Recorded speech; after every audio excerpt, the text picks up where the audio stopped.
So this video is about significant figures, or Sig Figs, which is the abbreviation, and it's much more fun to say. So the big idea of significant figures is keeping measurements honest. So for example, we've got ruler 1 and ruler 2 here.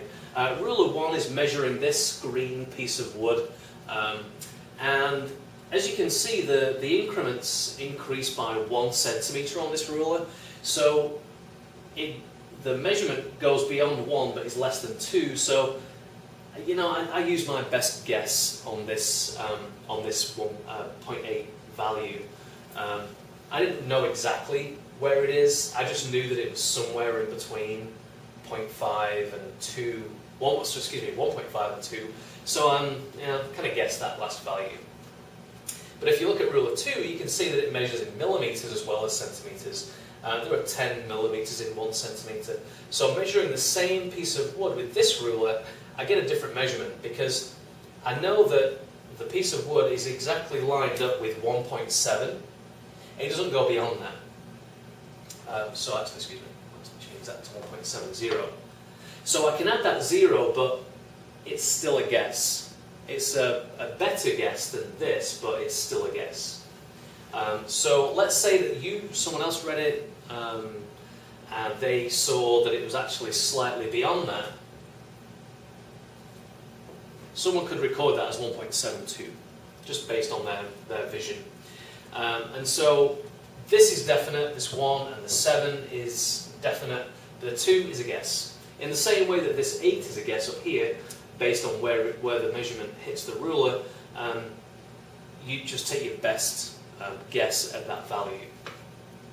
You wouldn't just read exactly 1.7, you can actually do 1 decimal place better than that, so you'd actually record 2 numbers after the decimal using this ruler. But the idea of significant figures is it helps you look at this value and know that, well, this has been measured. This measurement has been done with a more accurate device than this has.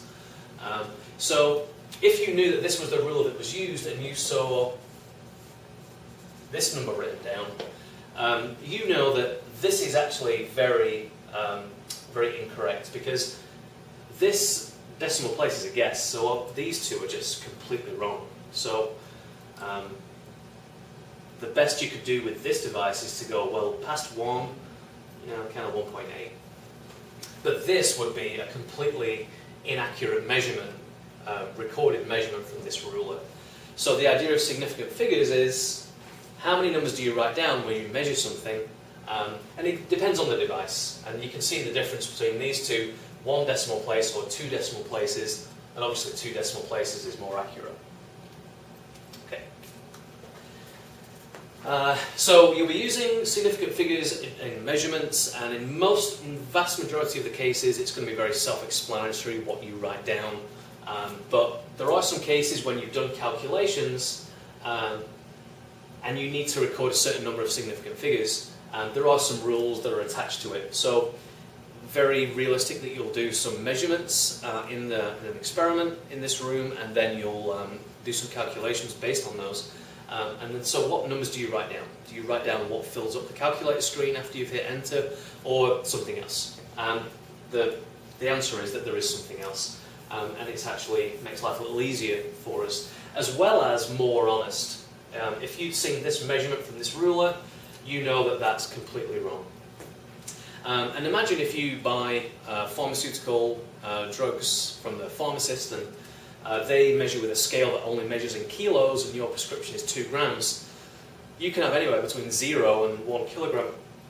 Excuse me, so that's a hell of a difference, and that can have a big impact on your health. So how measurements are recorded tells you the accuracy of the device that was used. So for example, there are balances that would measure, say if this was a number of grams, they can measure to 4 decimal places. So that would be the number of significant figures. So we'll go through the rules, and then we'll look at a couple of practice examples. You'll get these rules in your notes, so you don't need to copy them down right now. But I just thought I'd keep them on there so we can reference them. So, significant figures, again, it might have come up in Algebra 1 or in another science class, but the idea is which numbers are significant, which aren't, and it's all to do with recording, measurements and data. Alright, so let's look at an example. So let's look at 15.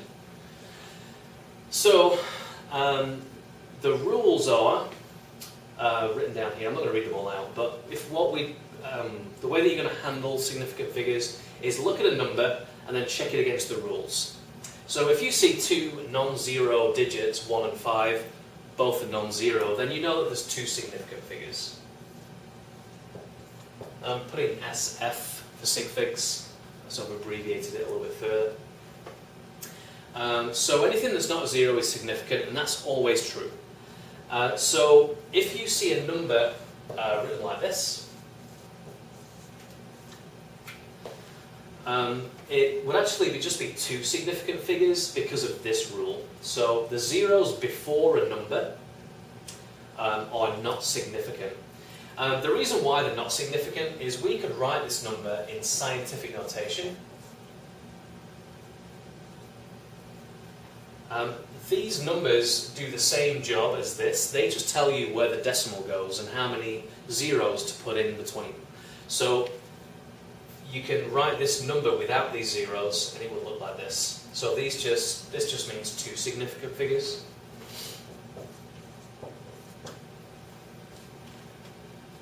So zeros before a number, so numbers that are less than 1, when you rewrite them in scientific notation, you see that there's just a certain number of significant figures. And the zeros that come in front just tell you where the decimal goes, so not significant. The way to tell is to write a number in scientific notation, and that tells you how many significant figures there are. So rule number 3. Let's show an example of that one. So this is 36 million. And so there would actually just be two significant figures here. For the very similar reason up here, if we write in scientific notation 3.6 times 10 to the power of 7, you can actually see just two significant figures. The decimal would be out here, and these zeros do the same job as this scientific notation expression, and these zeros, they just tell you where the decimal goes. And so placeholders is another way to say that. If you write this number in scientific notation, you see that just two significant figures here. Okay, so let's look at another example, and I'm going to use that number from earlier. Let's say that you measure something on a scale and it measures to 4 decimal places, and you write that number down. This would actually have 1, 2, 3, 4, 5 significant figures. Oh, that's 2 significant figures. And this would be 5. And the reason is based on measurement, because this particular scale can measure 4 numbers after the decimal, 4 decimal places. And so when you write down 1.80000, like I referenced earlier, that tells you the accuracy of the measurement tool that you're using. If I just written 1.8 grams, that would tell you that this measurement is not as exact as this one, because this scale only measures to 1 decimal place, this one measures to 4, which can give us a much more accurate value. And the reason why it's 5 is because, well, obviously the 1 and the 8 fall under rule number 1, which is all non-zero digits are significant.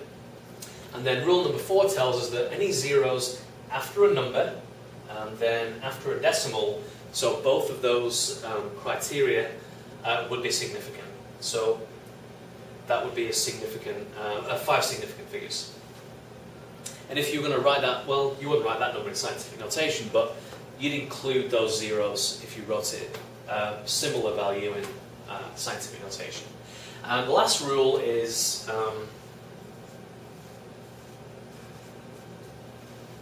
for like this example, if you have a 0 or zeros in between numbers, non-zero digits,